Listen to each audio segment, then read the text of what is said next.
인생의 홍해 앞에서라는 제목으로 하나님 말씀 함께 나누길 원하는데요. 여러분, 만약에 여러분이 예수님을 자신의 구원자요 주님으로 영접하셨다면요, 여러분은 하나님의 자녀 그리고 하나님의 구원받은 백성이 되게 되는 것입니다. 이 엄청난 은혜가 뭐냐면, 이러한 구원의 은혜가 우리의 어떠한 자격, 우리의 어떠한 노력, 우리의 어떠함으로 얻어지는 것이 아니라 전적인 하나님의 은혜로 선물처럼 우리에게 주어지는 것이 바로 이 구원의 은혜라는 거죠. 그래서 기독교에서는 이런 구원의 은혜, 우리의 노력과 상관없이 우리에게 선물처럼 주어진 이 사실을 의롭다고 칭해졌다라는 단어를 써서 칭의라는 단어로 표현하고 있습니다.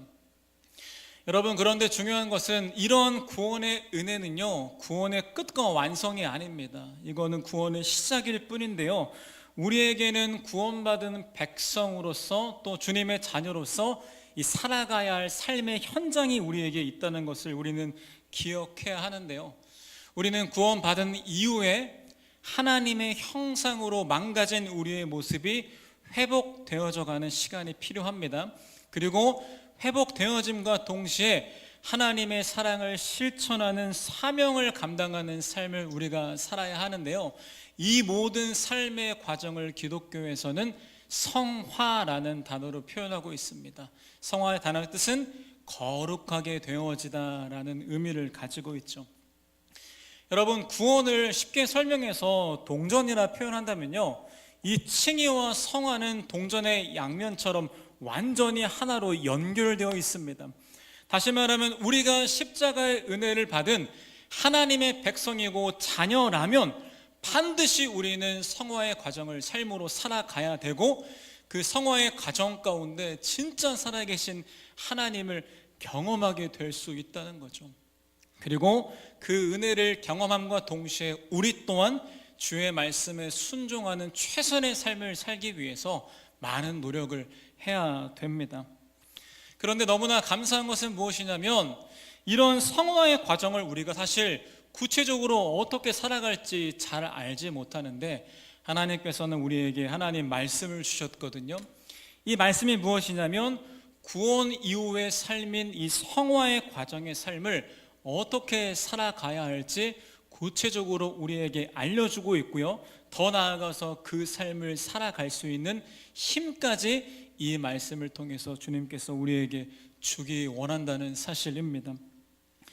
오늘 함께 나눌 이 출애굽기 말씀은 실제 역사 가운데 쓰여졌던 하나님의 나라 이스라엘에 대한 그런 이야기인데요, 이 이야기는 그저 역사 내 이야기일 뿐만 아니라 하나님의 은혜로 구원받은 우리가 앞으로 살아가게 될 이 삶의 여정에 대해서 구체적으로 말해주고 있는 것을 우리가 볼 수 있습니다.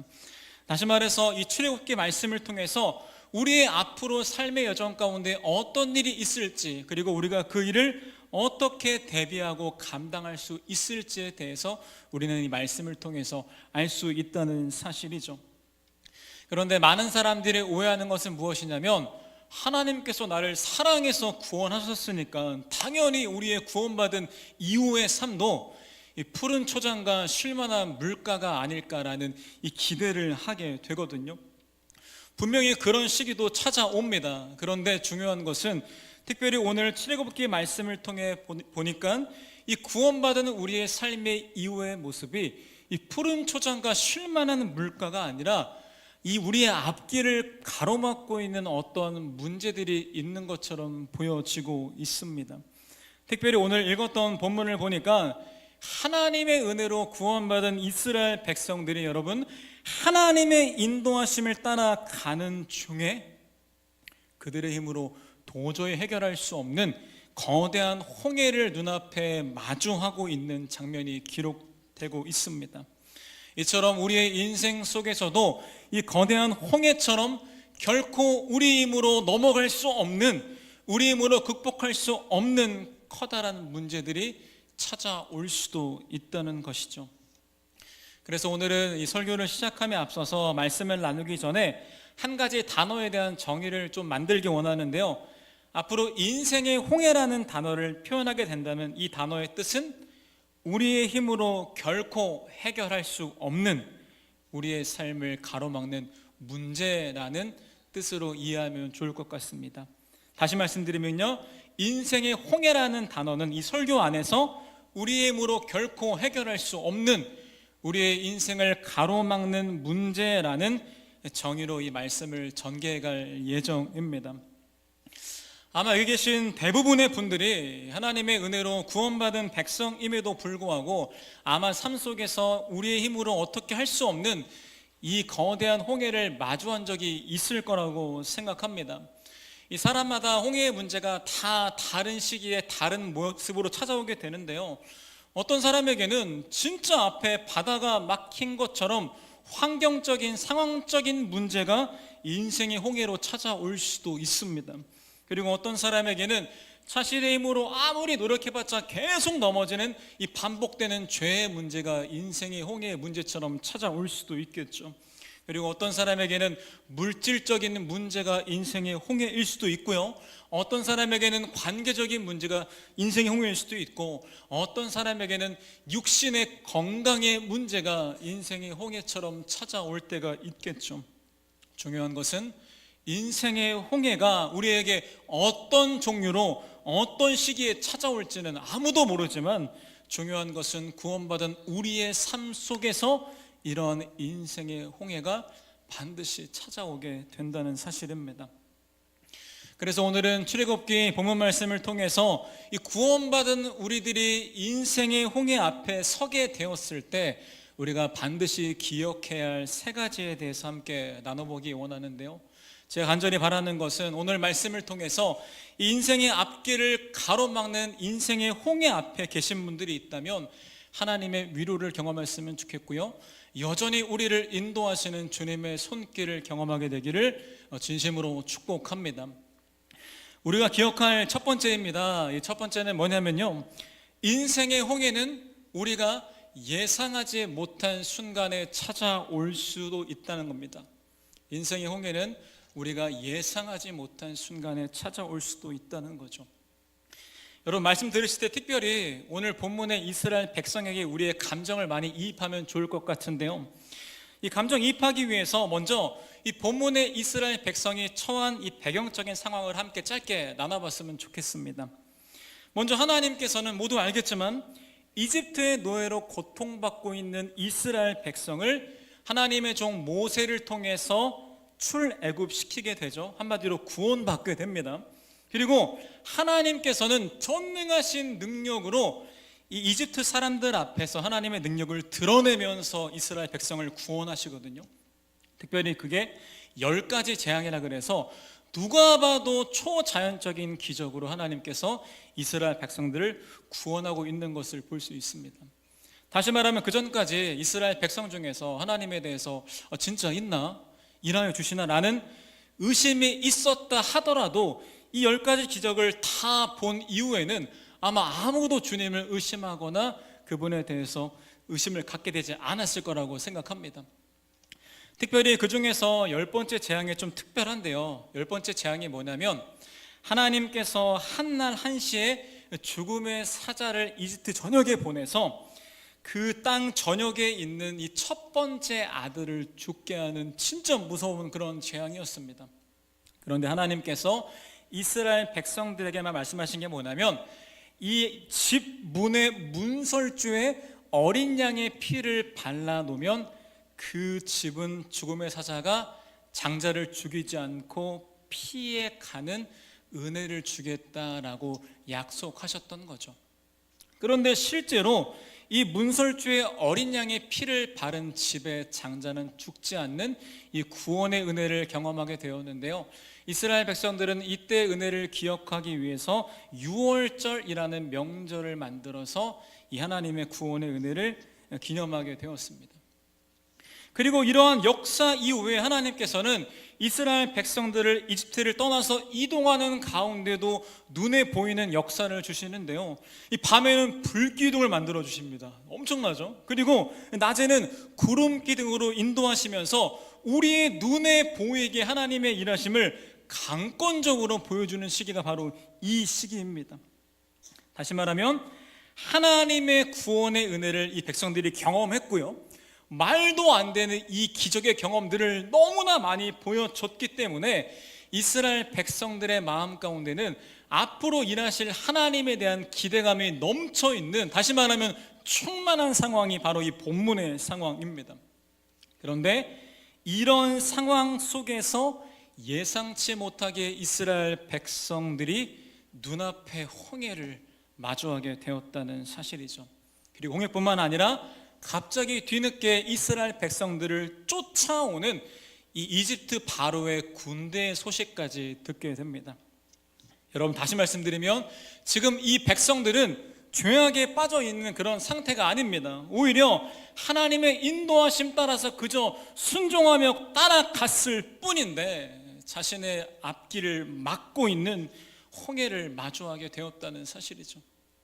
여러분, 이스라엘 백성이라면 우리가 얼마나 당황하고 얼마나 마음에 낙심이 되겠습니까? 여러분, 이와 마찬가지로요, 우리의 삶 가운데 죄악이 넘쳐나는 시기가 아니라 하나님의 인도하심을 따라 살아가는 우리들의 삶 속에서, 특별히 우리가 잘못한 것도 없고 열심히 주님 따라 순종하며 살아가는 그 삶 가운데서도 우리의 눈앞을 가로막는 홍해 문제를 마주하게 될 수도 있다는 것을 우리가 말씀을 통해 알아야 한다는 것이죠. 그런데 성경에 보니까 이런 인물들이 너무나 많은 것을 제가 발견하게 되었는데, 그 중에 대표적인 사람이 바로 아브라함입니다. 아브라함 다들 아시죠? 믿음의 조상인데요, 하나님께서 대놓고 아브라함에게 축복하셨는데 창세기 12장 2절에 이렇게 말하고 있네요. 내가 너로 큰 민족이 되게 하고 너에게 복을 주어서 네가 크게 이름을 떨치게 하겠다. 너는 복의 근원이 될 것이다 라고 하나님이 아브라함에게 대놓고 축복하고 있습니다. 다시 말하면 아브라함 마음 가운데는 하나님이 너무 직접적으로 이렇게 약속했으니까 그냥 기대하면서 자녀만 기다리면 되는 거 아닙니까? 그런데 문제는, 우리는 성경을 다 알잖아요. 아브라함이 약속을 받은 이후에 25년 뒤에 자녀를 받게 되었는데요, 다시 말하면 아브라함의 입장에서는 예상과 완전히 다르게 도저히 자녀가 생기지 않는 겁니다. 약속하셨는데, 자녀 주기로 하셨는데 이 자녀를 주시지 않는, 다시 말하면 내 힘으로 해결할 수 없는 문제, 즉 인생의 홍해를 이 아브라함 또한 경험했다는 사실이죠. 그리고 아브라함 외에도 하나님께서 사용했던 이 사람들의 모든 삶 속에서는 반드시 예상치 못한 순간에 자신의 앞길을 가로막는 인생의 홍해가 있었다는 것을 우리는 성경을 통해 볼 수 있습니다. 다시 말씀드리겠습니다. 하나님께서 우리를 인도하시는데요, 어쩔 때는 우리의 삶을 푸른 초장과 실만한 물가로 인도하실 때도 있습니다. 그런데 하나님께서는 때로 우리의 삶을 인생의 홍해 앞으로 인도하실 때도 있다는 사실이죠. 그러나 여러분, 기억해야 할 것은 무엇이냐면, 우리는 결코 인생의 홍해 앞에 있다 하더라도 절망할 이유는 없다는 사실입니다.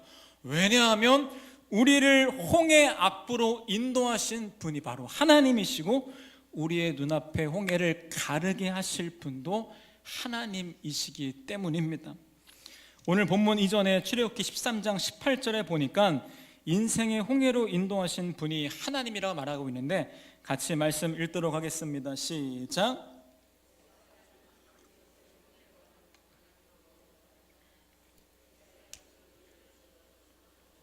올라왔다. 아멘. 말씀 보니까 하나님은, 주어가 하나님이죠. 하나님은 이 백성을 홍해로 가는 광야길로 돌아가게 하셨다라는 겁니다. 다시 말하면 인생의 홍해길로 인도하신 주체가 하나님이라는 것을 우리는 말씀을 통해 알 수 있다는 거죠. 심지어 하나님의 배려가 나오는데요, 이후에 출애굽기 14장 4절 말씀에 보니까 하나님이 너무나 사랑이 많아서 이 백성들에게, 야, 이후에 위기가 찾아올 수도 있어, 하지만 걱정하지 마, 내가 인도해 줄게 라는 약속도 하나님 백성들에게 또 하는 것을 말씀을 통해 볼 수 있습니다. 여러분, 그런데 이스라엘 백성들의 반응은 어떠했을까요?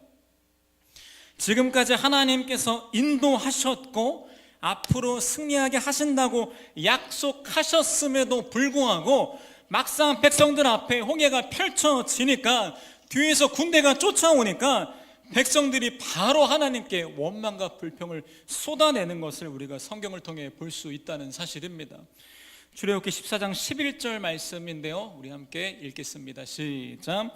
그들은 모세를 원망하며 말하였다. 이집트에는 묫자리가 없어서 우리를 이 광야에다 끌어내어 죽이려는 것입니까? 우리를 이집트에서 끌어내어 여기서 이런 일을 당하게 하다니 왜 우리를 이렇게 만드십니까? 아멘. 여러분, 이러한 이스라엘 백성의 반응 우리와 너무나 비슷하지 않습니까?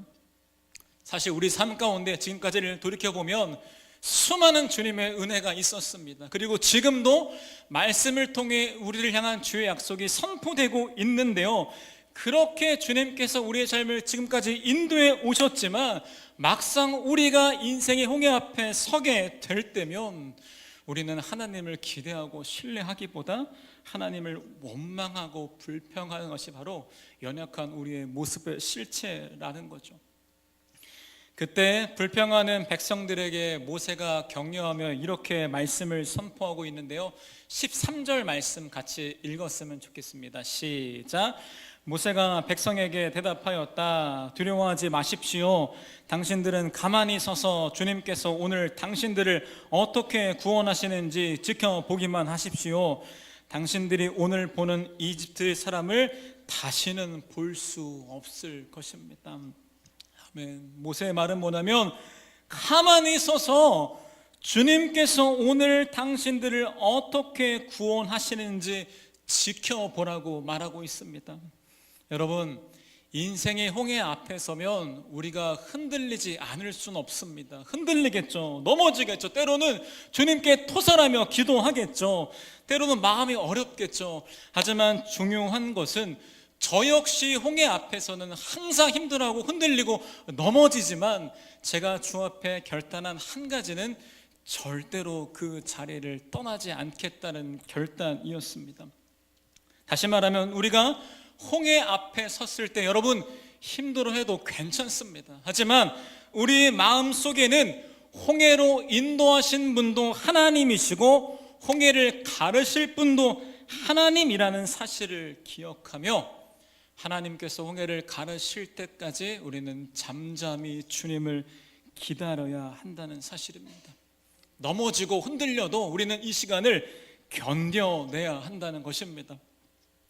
여러분, 그때 하나님께서는 반드시 우리의 인생의 홍해의 길을 하나님의 때와 하나님의 방법으로 열어주시며 우리의 삶을 인도하실 것입니다. 그렇다면 하나님께서 우리의 인생 앞에 있는 이 거대한 홍해를 언제 어떻게 갈라주실까요? 우리가 홍해 앞에서 기억해야 할 두 번째로 연결되는데요, 두 번째는 뭐냐면 하나님께서 인생의 홍해를 가르실 때 과정과 시간이 걸릴 수도 있다는 사실입니다. 하나님께서 인생의 홍해를 가르실 때 과정과 시간이 걸릴 수도 있다는 거죠. 본문을 보니까 감사하게 드디어 하나님께서 이스라엘 백성들 앞에 있는 홍해길을 가르기 시작하는데요, 그 모습이 자세하게 출애굽기 14장 21절에 기록되어 있거든요. 우리 말씀도 같이 읽도록 하겠습니다. 시작.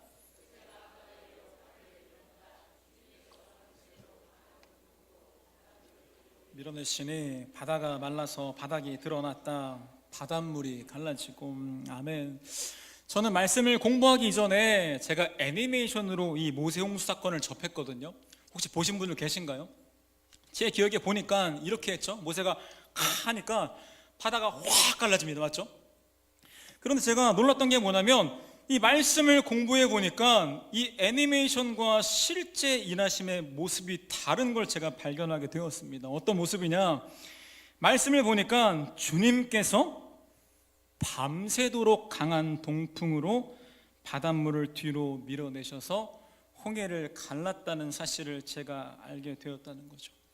다시 말하면 하나님께서 홍해를 가르실 때 단번에 가르신 게 아니라 밤새도록 시간과 과정을 거쳐서 홍해를 갈랐다고 성경이 말하고 있습니다. 여러분, 이처럼 우리 삶 속에서 인생의 홍해를 마주할 때 하나님께서 홍해를 갈라주시는데요, 그 하나님의 일하심이 때로는 단번에 이루어지는 게 아니라 오랜 시간과 과정을 거쳐서 우리에게 이루어질 수 있다는 사실을 우리가 기억해야 한다는 사실입니다. 여러분, 그런데 이스라엘 백성에 다시 우리의 마음을 공감했으면 좋겠는데요, 이 백성은 지금 여유가 있는 상황이 아닙니다. 밤새도록 갈라지는 것을 기다릴 만한 상황이 아닙니다. 왜냐하면 당장에 바로의 군대가 이스라엘 백성을 쫓아오고 있고, 이 백성들이 느끼기에는 지금 갈라지지 않으면 다 죽을 수도 있을 것 같은 큰 위기에, 급박한 상황에 처해 있는 그런 상황입니다. 그런데 이런 급박한 상황 속에서 하나님께서 홍해를 단번에 갈라주시지 않고 밤새도록 천천히 동풍을 불게 하셔서 홍해를 갈라주고 있다는 그런 상황인 거죠. 여러분, 물론 하나님께서는 전능하셔서 우리의 인생 가운데 홍해길을 단번에 갈라줄 수 있는 분입니다. 그런데 하나님께서는 때로 우리의 문제가 너무나 커서 진짜 안 되겠다, 당장 해결 안 되면 안 되는데요 라는 이 절박한 상황 속에서도 그 문제를 단번에 해결해 주지 않고 시간과 과정을 통해 해결해 주시는 경우가 있다는 사실입니다. 여러분, 그렇다면 왜 하나님께서 도대체 이 우리의 인생의 홍해를 가르실 때 시간과 과정을 거치시면서 이 갈라주시는 것일까요? 제가 하나님의 마음을 다 알 수 없지만 성경을 통해 알 수 있는 분명한 이유는 뭐냐면, 하나님께서는 우리의 믿음을 단련하기 위해서 때로는 시간과 과정을 거쳐서 일하신다는 사실이죠. 여러분, 사람들이 자신의 뜻대로, 자신의 생각대로 하나님의 일하심이 응답된다면 우리 마음 가운데는 어떤 믿음의 고민도 할 필요가 없습니다. 왜냐하면 완전히 좋으니까. 그런데 중요한 것은 전혀 예상하지 못한 순간에 홍해를 마주하게 되었는데요, 당장 이게 해결되지 않으면 안 될 것 같은 이 위기의 상황이 오게 되면 우리 삶 가운데 믿음의 테스트가 시작된다는 거죠. 어떤 테스트냐? 이런 말도 안 되는 진퇴양난의 상황에 왔을 때 우리에게 두 가지 초이스가 주어지게 되는데, 첫 번째는 뭐냐면 하나님 원망하고 하나님 떠나서 세상으로 돌아갈 것인가, 혹은 그럼에도 모든 내 주도권을 다 내려놓고 하나님만 끝까지 바라보고 신뢰할 것인가에 대한 믿음의 테스트, 즉 갈림길이 우리에게 주어지게 된다는 거죠. 우리는 이런 위기의 상황 속에서 비로소 우리의 믿음의 테스트 앞에 직면할 수 있게 되고요, 이런 상황을 통해서 우리는 결국 다른 차원의 믿음의 사람으로 성장하게 될 수 있다는 겁니다. 성경 속에서도 하나님께서 하나님의 사람을 훈련시키는 가장 주된 방법이 바로 침묵 속에서 하나님을 기다리게 하는 이 인내 훈련이라는 것을 우리가 기억해야 합니다. 그리고 이 테스트에 통과했을 때 하나님께서는 그 한 사람 한 사람을 믿음의 사람으로 성장시키고 그들을 통해 주의 일을 행하신 것을 우리가 성경을 통해 볼 수 있다는 거죠. 여러분, 오해하시면 안 되는 게, 하나님은 결코 우리가 고생하길 바라는 분은 아닙니다. 또 하나님은 우리가 힘들어하는 걸 즐기는 그런 잘못된 분이 절대로 아닙니다. 하나님은 우리를 너무나 사랑하는 아버지인데, 우리가 살아가야 할 삶의 현장에 너무나 쉽지 않아서, 우리가 감당할 사명이 결코 쉽지 않아서 그것들을 살아내기 위해 필요한 모든 훈련을 우리 가운데 허락하기 위해서 이 믿음의 테스트, 기다림과 이 시간의 과정을 우리에게 허락하신다는 사실입니다. 저는 이러한 하나님 아버지의 마음을 간접적으로 느끼게 되는 사건이 있었는데, 저희 누나가 얼마 전에 이제 아이를 낳았잖아요. 태호라는 너무나 사랑스러운 조카인데, 저희 태호가 건강하게 태어났지만 약간의 건강에 문제가 있었거든요. 그게 뭐냐면, 가만히 있으면 고개가 이렇게 돌아갑니다. 이게 들어보니까 사경이라는 증상인데요, 당장 큰 문제는 아니지만 그래도 올바른 성장을 위해서 이것들을 고쳐야 되지 않겠습니까? 누나가 어떻게 했을까요? 당연히 병원에 갔겠죠. 가서 치료를 받는데요, 누나는 지켜보고 병원 의사가 치료를 하는데 어떻게 치료하냐? 이 고개의 반대 방향으로 그 아기를 이렇게 끝까지 누르고 있습니다. 이렇게. 당연히 아기는 울겠죠. 그때 엄마의 누나가 어떻게 했을까요? 안 돼요, 그만해요! 이랬을까요? 누나의 마음은 눈물이 날 정도로 힘들고 아기의 울음을 지켜보는 게 너무나 힘들었겠지만, 이 고통의 시간이 우리 태호에게 반드시 필요한 성장과 회복의 시간이기 때문에 누나는 마음의 눈물을 움켜잡고 그 상황을 지켜볼 수밖에 없었다는 사실이죠. 저는 육아를 해보지 않았지만 아마 많은 분들이 공감할 거라 생각하는데요, 육아하는 가운데 때로는 아이들의 어려움 속에서 침묵하고 기다려야 할 때가 있다 하더라고요. 그게 언제냐? 그 시간이 이 아이를 자라게 할 때, 그 시간이 이 아이를 성장하게 할 때는 때로는 부모가 그 시간을 지켜봐야 한다는 것을 제가 간접적으로 배우게 되었습니다. 여러분, 이처럼 하나님께서는 우리를 너무나 사랑하셔서 우리를 인생의 홍해 앞에 두기 원하지 않으시는데요, 이 땅에서 살아갈 삶의 현장이 너무나 쉽지 않기 때문에 그 사명 감당하기 위해서, 온전히 승리하기 위해서 우리가 점점 자라가야 하기 때문에 주님께서는 우리의 믿음의 훈련을 위해서 때로는 이 기다림의 시간을 허락하신다는 사실이죠.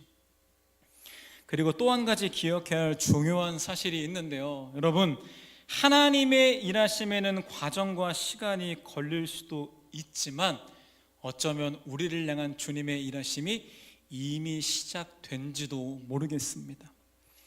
여러분, 백성들이 보기에 눈앞에 홍해는 그대로입니다. 바람이 밤새 불고 있으니까요, 다시 말하면 이미 일하심은 시작되었는데 백성들이 보기에는 시작된지도 모르는 그런 상황이 있었을 거라는 것이죠. 이처럼 우리의 인생의 홍해의 문제 앞에서 우리가 보기에는 주님이 전혀 일하고 있는 것처럼 느끼지 못하는 순간에도 어쩌면 주님께서 허락하신 동풍이 우리의 삶 가운데 불어오고 있다고 생각합니다. 그리고 동풍은 우리의 인생의 홍해의 문제를 점점 가르고 있는 중이라는 사실이죠. 사랑하는 여러분, 하나님이 우리 가운데 분명히 일하실 거라는 믿음이 있다면 이 기다림의 모든 시간은 그저 침묵과 인내의 시간이 아니라 하나님의 일하심은 이미 시작되었고 지금은 그 과정 중이며 반드시 하나님께서 그 길을 완전히 열어줄 때까지 우리는 잠잠히 침묵하며 주님을 바라봐야 한다는 것입니다. 저도 인생의 크고 작은 홍해를 꽤 경험했었는데요, 최근에 저의 삶 가운데 인생의 홍해를 저도 마주하고 있는 중인데, 사실 그 홍해의 문제는 결혼 문제입니다. 누군가 보기에는 그게 무슨 문제야 라고 생각할 수 있지만, 여러분, 제 사역자는 결혼을 해야만 하잖아요. 근데 제가 동안이긴 하지만 나이가 이제 쉽지 않습니다. 나이가 쉽지 않고요, 올해 기점으로 제 친한 인맥 중에서 결혼하지 않는 사람은 저만 남을 정도로 점점 이 상황들이 몰려오고 있습니다.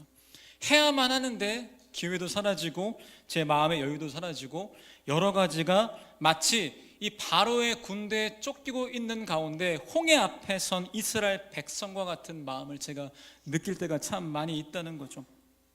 나름대로 빨리 응답하면 좋겠는데, 여러분, 그리고 저는 20살 때부터 10몇 년 동안 배우자 기도를 했거든요. 저보다 기도를 많이 한 사람을 전 본 적이 없습니다.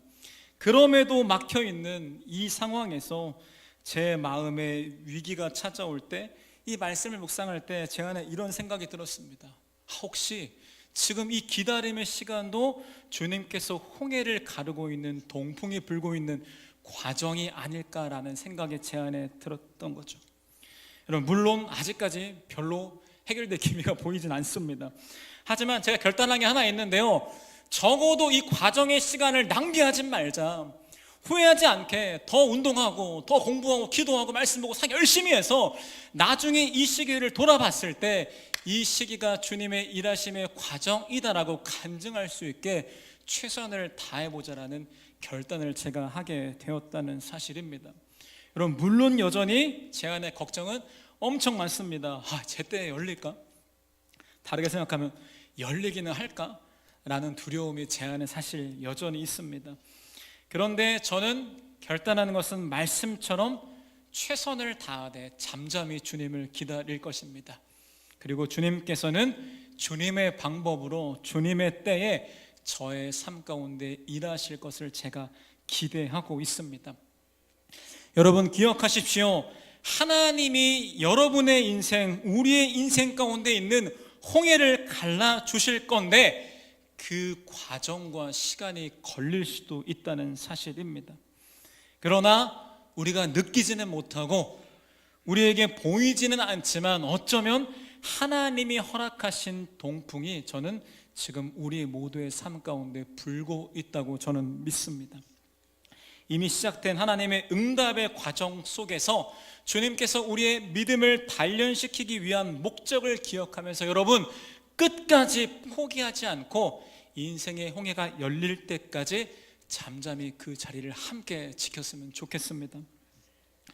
마지막으로 인생의 홍해 앞에 기억해야 할 세 번째 사실인데요, 세 번째는 바로 갈라진 홍해길은 우리를 사명의 길로 인도한다는 사실입니다. 갈라진 홍해길은 우리를 사명의 길로 인도한다는 거죠. 그리고 홍해가 갈라졌습니다.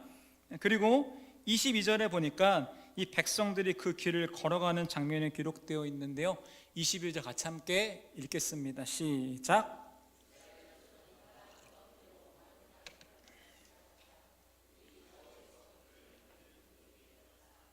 아멘. 여러분 계속 우리가 이 백성의 마음에 감정이입해야 되는데요, 여러분 생각해 보세요.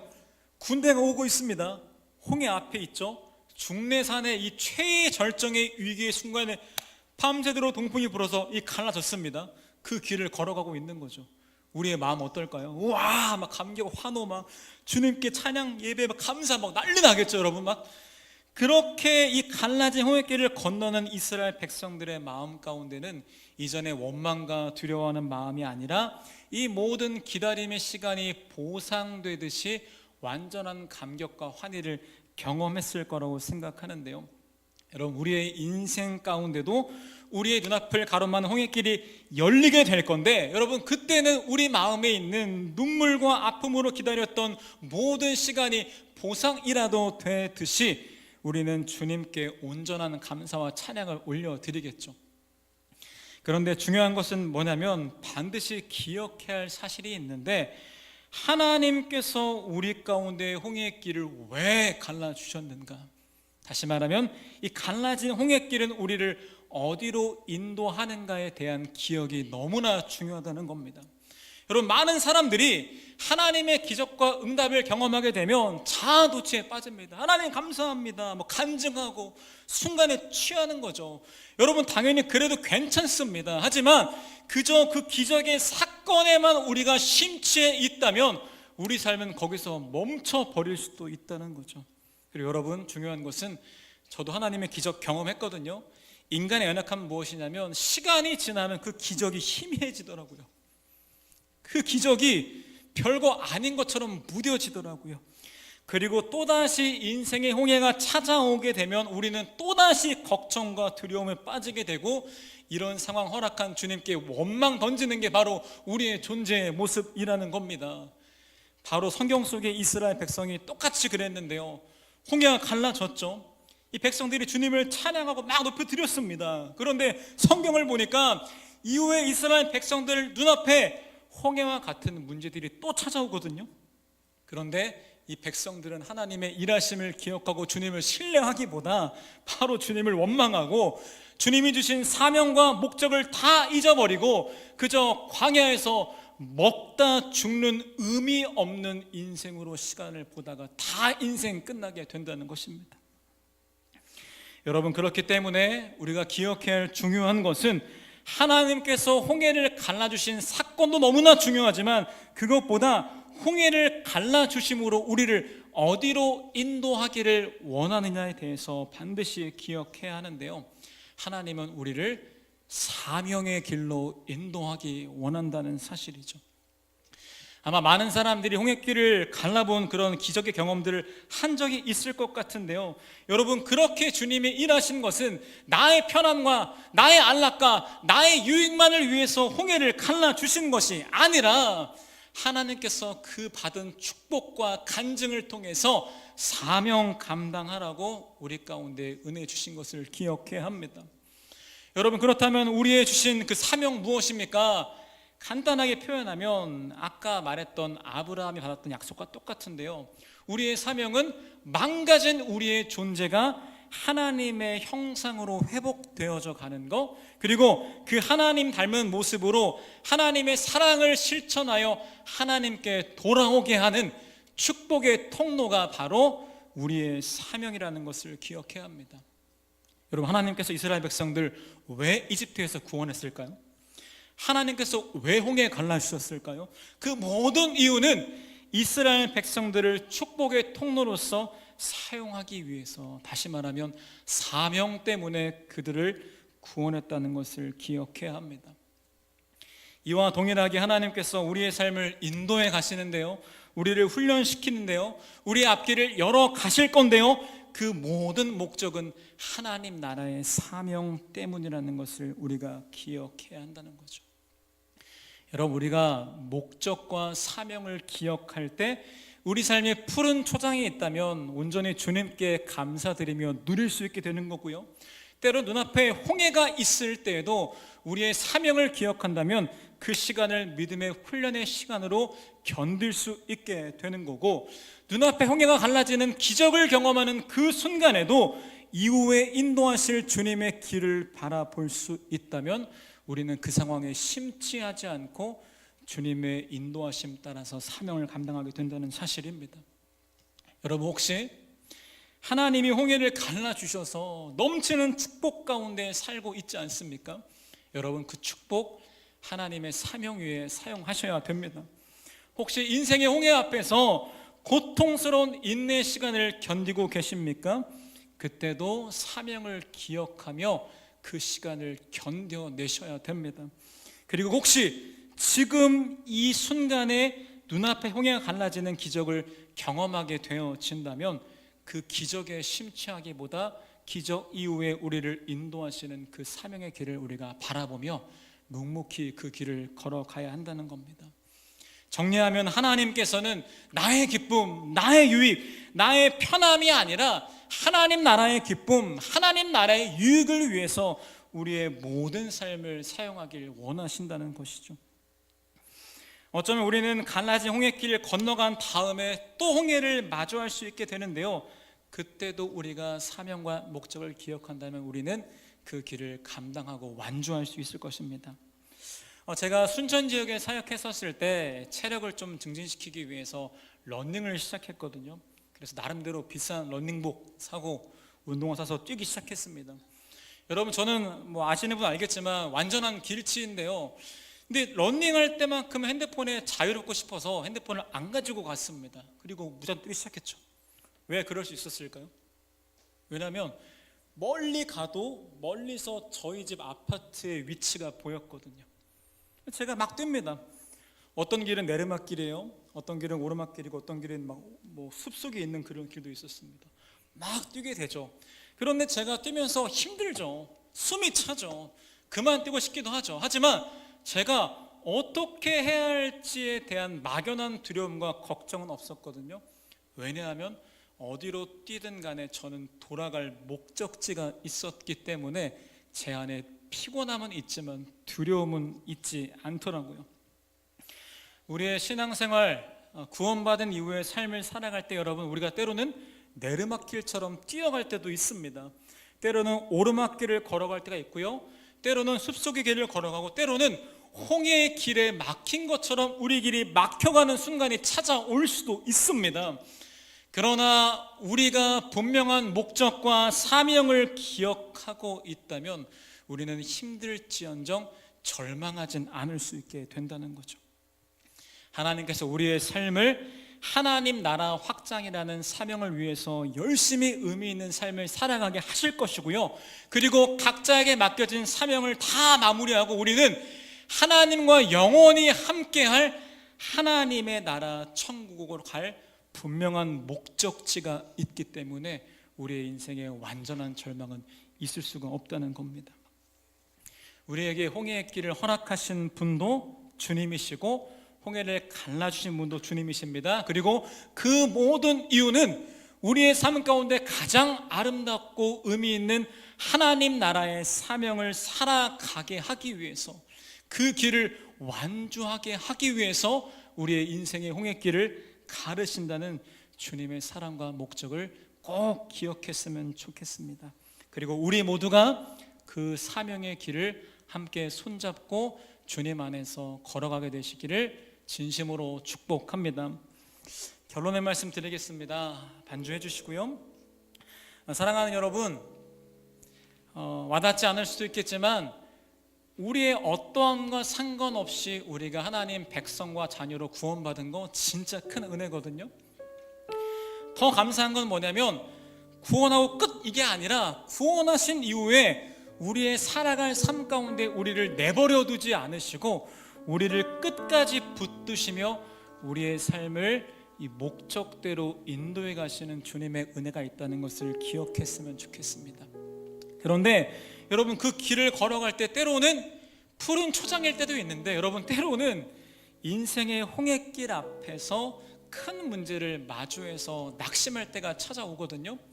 여러분, 그때 기억해야 할 거는 뭐냐면 우리를 홍해 앞으로 인도하신 분이 바로 주님이십니다.